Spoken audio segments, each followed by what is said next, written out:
वक्फे से पहले जो कादर पटेल साहब ने एक प्राइम मिनिस्टर का जो एक कंप्लेंट्स पोर्टल है उसका जिक्र किया और उन्होंने कहा कि मेरे पास डॉक्यूमेंट्स मौजूद हैं, तो ये वाकई इन्होंने वक्फे के दौरान जो मुझे डॉक्यूमेंट्स दिए हैं, तो वाकई इन डॉक्यूमेंट्स के मुताबिक 10 मई को ये जो तैयबा नामी खातून है, इसने 10 मई 2019 को इस प्राइम मिनिस्टर पोर्टल पर शिकायत की थी और साथ में इन्होंने काफ़ी डिटेल्स भी दी थी। ये सारी डॉक्यूमेंट्स इन्होंने मुझे दिए हैं और मैंने सिर्फ इसका जिक्र इसलिए किया कि इन्होंने जो बात कही थी इनका सबूत इनके पास मौजूद है। बहरहाल ये जो कंप्लेंट है इसके बारे में चेयरमैन नैब का और नैब का मौक़िफ़ ये है कि वो इस इल्ज़ाम की तरदीद करते हैं, लेकिन बहरहाल इसकी एक इंक्वायरी तो होनी चाहिए। अच्छा कादर पटेल साहब, मैं अपने इशू की तरफ दोबारा आऊँगा।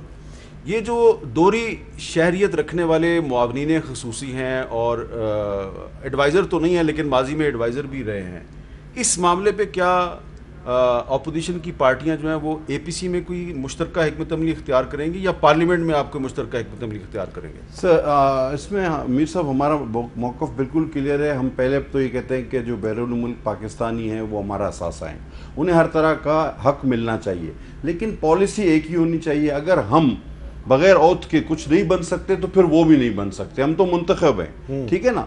तो लिहाजा ये एक तो कानून से टकराव है इसका। तो दूसरी बात ये कि मैं जावेद लतीफ़ साहब की एक बात को बड़ा एक सेकंड करूंगा कि बैकग्राउंड पॉलिटिकल आपको देखना चाहिए।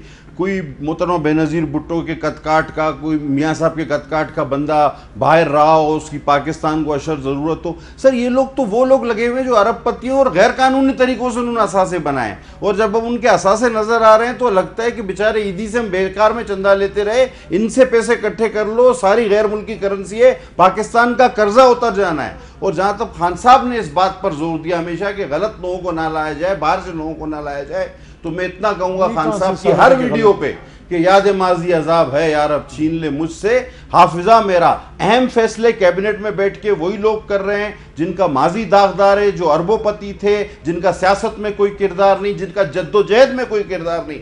हाँ अली मोद मेरे भाई है, ये अहम फैसलों में शामिल नहीं होते। इनके लिए भी एक शेर कहूंगा, मंजिल तो खुश नसीबों में तकसीम हो चुकी, हम खुश ख्याल लोग अभी तक सफर में हैं। अली मोहम्मद खान साहब, इसका कोई जवाब आप शेर के ज़रिए देंगे या वैसे जवाब देंगे? मैंने सवाल तो कुछ और करना था, इन्होंने भी मेरे साथ वही काम किया जो इन्होंने किया था। दो बातें करूँगा, पहले शेर का जवाब शेर से दे दूँ कि मेरे कारवां में शामिल कोई कम नज़र नहीं है, जो मेरे कारवां में शामिल कोई कम नज़र नहीं है, जो न मिट सके वतन पे मेरा हम सफ़र नहीं है। हम ओहदों के लिए नहीं है, जिस तरह ये अपनी जमात के वर्कर हैं। अभी आपके प्रोग्राम से पहले मुझे बता रहे थे मोहतरमा बेनज़ीर भुट्टो साहबा के साथ ये बड़े मुश्किल लम्हात इन्होंने गुजारे हैं, तो हम खान साहब के जो है हम उनके तहरीक के साथी हैं, ओहदों के लिए नहीं आए। और एक अहम तरीन वजारत है पार्लिमानी अमूर। लेकिन मैं ये डुअल नेशनलिटी पे मैं बात करूँगा। देखें यहाँ कादर साहब ने थोड़ी सी मैं समझता हूँ ज़्यादती कर दी। डुअल नेशनलिटी पे आप अपनी लीगल राय दें कि क्या डुअल नेशनल्स को काबीना का हिस्सा होना चाहिए, नहीं होना चाहिए, SAPMs के लिए कौन सी लेजिस्लेशन होनी चाहिए, आइन में उनको किस आर्टिकल में आप उनको शामिल करें ताकि एक आइनी हैसियत उनको मिले, ओथ लेंगे नहीं लेंगे, सारी लीगल बातें हैं। लेकिन यहाँ पे मैं समझता हूँ थोड़ी सी ज्यादती कर गए कि ये कहना कि उन्होंने गलत तरीकों से पैसा कमाया। देखिए कानून एक होना चाहिए सर, मैं अर्ज करता हूँ ना, वो तो मैं भी इससे एग्री करता हूँ कि कानून सबके लिए एक हो, लेकिन ये कहना कि गलत तरीके से लोगों ने पैसा कमाया है या ये जो हैं करप्ट लोग हैं खुदा न खास्ता, ये गलत है। क्या जुल्फी बुखारी साहब पे माजी में इल्जाम? सर मैं अर्ज करूँ, मैं यहाँ किसी को डिफेंड तो नहीं करने बैठा ना, मीर साहब के शो का वैसे भी खासा ही है, यहाँ एक दूसरे को बात करने दी जाती है।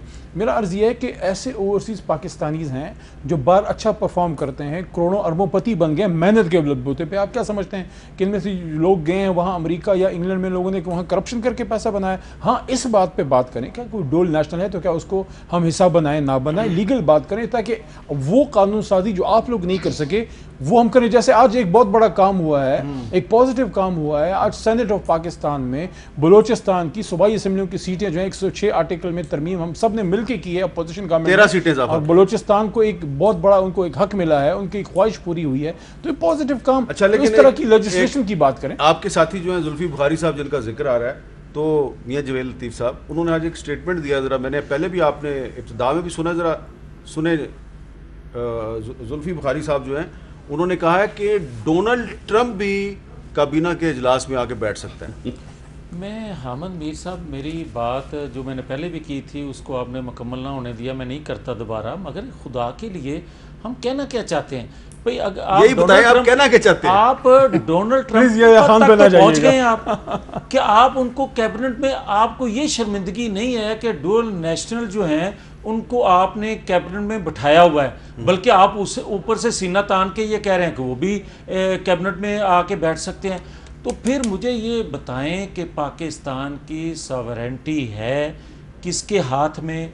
मुझे ये बताएं कि पाकिस्तान के जो अदारों में फ़ैसले हो रहे हैं, जो मुख्तलिफ वजारतों में फ़ैसले हो रहे हैं, और फिर जो हम ये कहते हैं कि 2 सालों के अंदर जो करप्शन की दास्तान इन्होंने लिखी है, शायद पाकिस्तान की 70 साल तारीख में वो ना लिखी गई हो, तो फिर भी ये कहते हैं कि इमरान खान साहब फरिश्ते हैं और बाकी सारे जो हैं चोर हैं। भाई मुझे ये क्या गर्ज है कि इमरान खान साहब फरिश्ते होंगे, मैं चोर हूं, मैं डाकू हूं, मेरे राइट लेफ्ट सारे जो हैं उनको फैसिलिटेट कर रहे हैं, सूरतकारी कर रहे हैं। नहीं देंगे। अच्छा, सूरतकारी कर रहे हैं, मगर आप ये बताएं कि जो 22 साल इनको कमा के खिलाते रहे, जिनका आप डुअल नेशनल का, जुल्फी बुखारी या दीगर लोगों का जिक्र आ रहा है, मैं और नाम नहीं लूँगा, बेशुमार नाम है, जो इन्होंने कई छोड़ भी दिए हैं और कई अभी इनके पास भी हैं, जो उन्होंने इन्वेस्टमेंट की थी कमाने के लिए की थी, जो आज कमा रहे हैं वो। अच्छा, तो पाकिस्तानी पूरी कौम जो है वो इनकी तरफ देख रही है कि भाई मुझे ये बताएं कि आप